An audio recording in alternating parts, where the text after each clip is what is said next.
Répondez oui à l'appel de Dieu. Shalom bien-aimés dans le Seigneur. Notre méditation du jour s'intitule « Répondez oui à l'appel de Dieu ».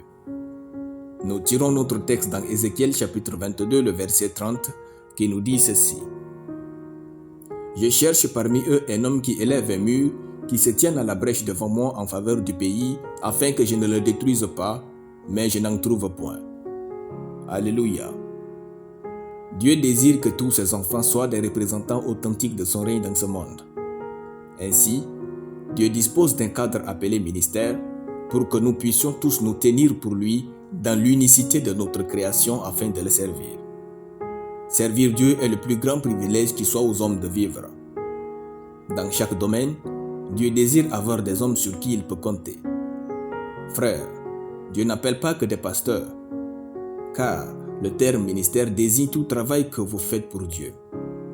Ainsi, Dieu a besoin de serviteurs dans la musique, dans l'art, dans les finances, dans l'économie, dans la santé, dans la politique, au conseil présidentiel, dans l'éducation, le sport, etc. Répondez à l'appel de Dieu et servez-le dans votre profession.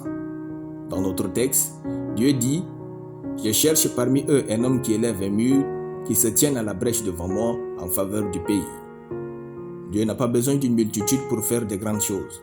Un seul homme lui suffit. Soyez cet homme-là, devenez-le. Si vous refusez de servir Dieu dans le domaine où il vous attend le plus aujourd'hui, lorsque nous arriverons au ciel et que vous saurez quel genre de merveilleuse personne auriez-vous pu être si vous l'aviez servi de tout votre cœur, vous risquez de vivre avec le regret éternel. Ne vous décevez pas en fuyant l'appel de Dieu. Arrêtez-vous et servez Dieu. Répondez à Dieu pour être là où il vous appelle. Me voici, envoie-moi. Ésaïe chapitre 6, le verset 8. Quand vous vous engagez de tout votre cœur à servir Dieu, faites-le avec tout ce que vous êtes et tout ce que vous avez. Dieu lui-même vous perfectionnera.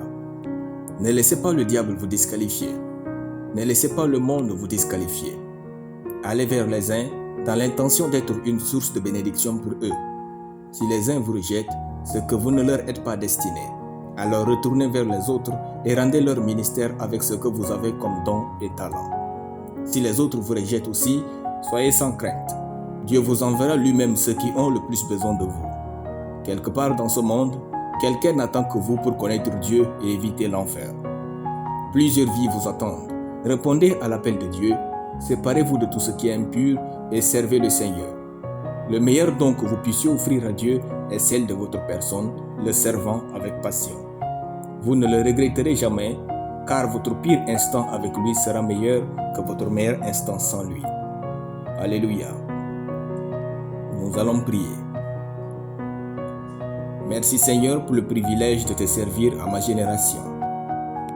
Je réponds à ton appel avec fierté et je paye avec joie le prix de te servir au nom de Jésus. Amen. La lecture biblique en une année, Proverbes chapitre 21 à Proverbes chapitre 23. Soyez bénis, c'était le pain du ciel.